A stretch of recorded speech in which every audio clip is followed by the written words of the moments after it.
આ નરભોની અંદર બહાર ભીતર વ્યાપક સર્વે મારા મંત્ર રામ સદગુરુ મહારાજ છે. આ માઇકની અંદર મારો ભગવાન આ સદગુરુ હાજીરામ છે. અમારી સભાની અંદર જે બેઠેલા તમામ મારા ગુરુ છે. ગુરુ વિનાની કોઈ જગ્યાએ ખાલી નથી ભગવાન. તો હું નામ અંધારું, હું નામ પ્રકાશ. તો પ્રકાશ સર્વની અંદર વ્યાપક છે અને અંધારું પણ આ શરીરના માધ્યમ દ્વારા વ્યાપક છે. તો તન મનના ઠંડી જ્યારે આપણે સદગુરુને જ્યારે સુનતા હોઈએ છીએ ત્યારે ગુરુના શરણાગતિમાં જઈને આપણે નમી જતા હોઈએ છીએ. અને નમ્યા બરોબર આપણો કોઈ પણ ફોન હોતું નથી. ત્યારે નામ ભૂલની નાસ્તી ચોથું પદ અવિનાશ. ચોથા પદનો ભેદ થાય તેને કહીએ હરિનો દાસ. તો ચોથા પદનો જે ભેદ છે જોના કે તો હરિનો દાસ હરી તો નહીં. તો નામ રૂપના ગુણ. તો નામ કોને કહેવું, રૂપ કોને કહેવું અને ગુણ કોને કહેવું. તો દીકરી નાની હોય તો દીકરો નાનો હોય, 22-25 ગમે તે કપલ હોય. તો દીકરી બાળક કે દીકરો સારો છે, તો દીકરો હોય કે દીકરી સારી દેખાય છે, તો એના પર રૂપ જોઈને દરેક હોય છે. રૂપ જોઈને દરેક પણ વ્યક્તિ હોય છે. તો એનું જ્યારે રૂપ છે, રૂપ બાદ કરી નાખો તો પાછળ જ ગુણ. અને એ બંનેનું જ્યારે પાડવામાં આવશે ન ત્યારે માતા પિતાના શરીરના માધ્યમ દ્વારા ડાબી ઇંગલા, જામની પિંગલા, સુષ્મના નાળ જ્યારે 16 અગર પૂર થાય અને એ અણી અગર પર જઈ અને આ વિશ્વની અંદર જો કોઈ જગ્યા એવી નથી કે જીવાત્મા નથી. સચરાચર વ્યાપક છે. આ વ્યાપક જીવાત્મા પરમાત્માનો અંશ છે. એ અંશને આ નારી લાવો તો એની સ્ત્રી બને છે અને પુરુષ લાવો એનો તો નર બને છે. તો આ નરની અંદર અને નારીની અંદર એ તત્વ એક જ છે ભગવાન. તત્વ એક કઈ તો જીવ તત્વ છે. તો જીવ તત્વ સાથે કહેવામાં આવ્યું જીવ આત્મા. તો જીવને અવિદ્યા વળગી છે અને આત્મા નિર્દેહ નિરાકાર બ્રહ્મ સ્વરૂપ છે. એટલા માટે ગંગા સતીએ પાનભાઈને કીધું કે પાનભાઈ ભીતર ભાગ્યા વિના ઉભરો નહીં આવે. તો ભીતરનો અર્થ થાય સચરાચર મારા સદગુરુનું વ્યાપક જે સ્વરૂપ છે, જે રૂપ છે, જે નામ છે એ ભીતર છે.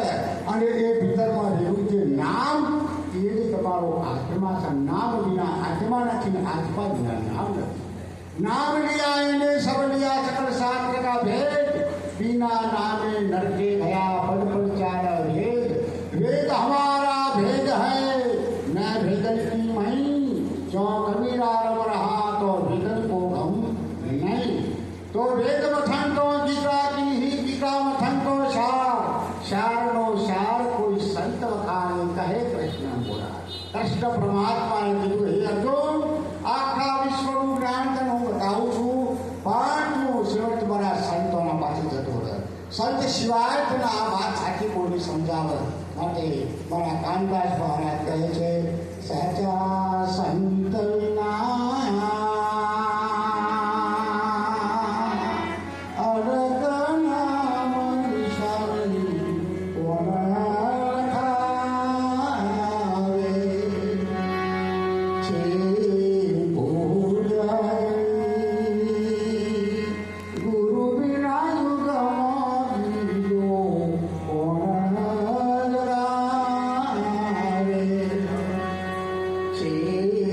ભૂ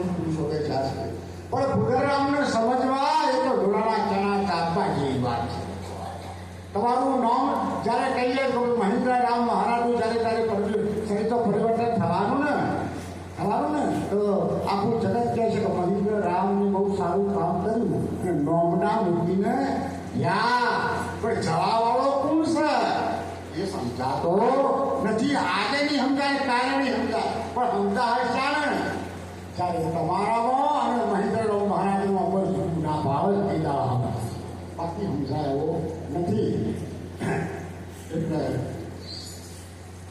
એટલે અમારો તો મને હરિજના મળજો રે દુરીજને દુરાજો ભાઈ સંત આલા ઓગણે હરકી અમારી રે રોમે રોમે રંગ લાગી રહ્યો, રોમે રોમે રંગ લાગી રહ્યો મારા નૈનો મોને એ તે મારો તો મન હરિયાણા મળજો રે દુરીધાન દુરારે જો ભાઈ સંત મારો આત્મા હું સંતન રે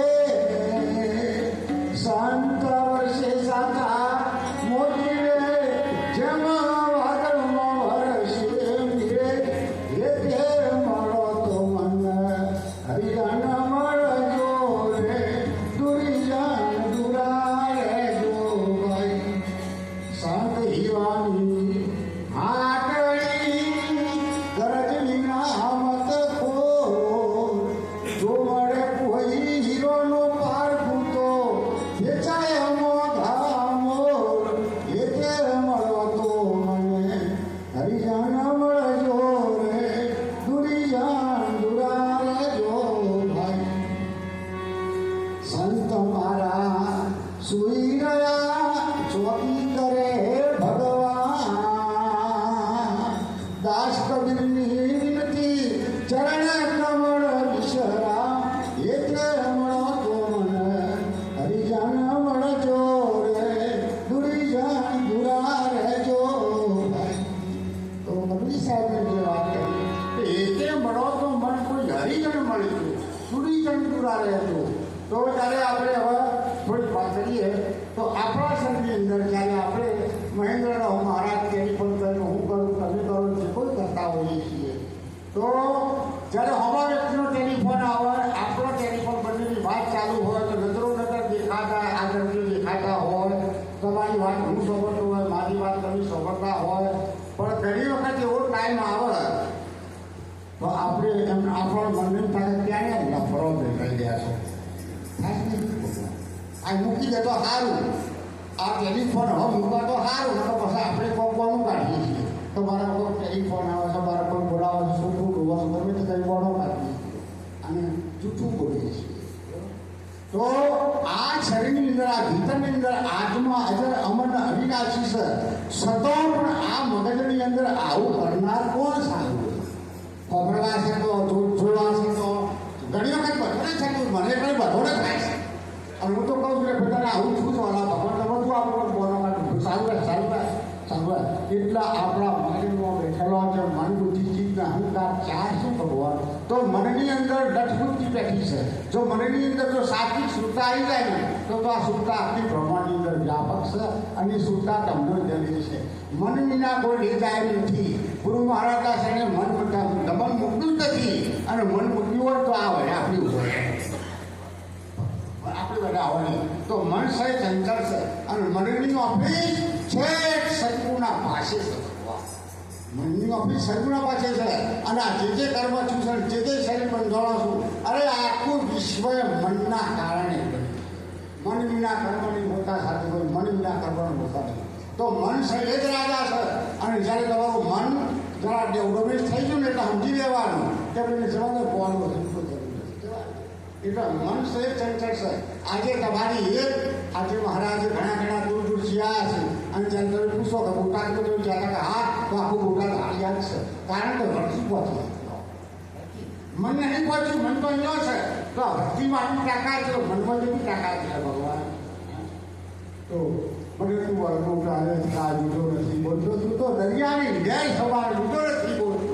જો જોઉં તો તું પોતે જ છે, એટલે તારા વિનાની કોઈ જગા ખાલી શકે નહીં.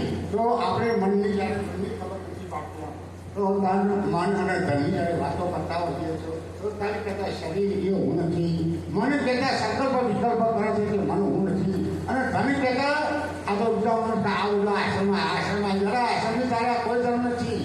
પણ તારી અંદર જે રેલો જે પ્રાણ છે એ પ્રાણની મારા જરૂર છે. પ્રાણ જાય પણ ના જાય, તો પ્રાણની જરૂર છે. પ્રાણ મારા સંતો શું આપે છે? તારું મને ધન રૂપિયા, આ પ્રાણ તારો બાપ છે. તો પ્રાણ મારા સદગુરુનો છે. તો સદગુરુના શરણે જ્યારે આપણે જા હોઈએ તો આ અમારું આપણા પાસે કોઈ હોવું ના જોઈએ ભગવાન. અને પોતાના તન મન ધનથી સંતોની સેવા કરવાની છે. જે બને તે આપણાથી જે બને એ સેવા કરવાની છે. એટલે સંતવાળા પરમાણી શીતળમાં કોહંગ કપટ પૂજાવે વર્ગન લીધે આપણા નહીં. સંત મહાપુરુષના આગળ જોઈ જ્યારે તન મન ધનથી મૂકો તો બધું આપી દઈશું, તો શું બાકી રાખતા નથી. માટે સંતોને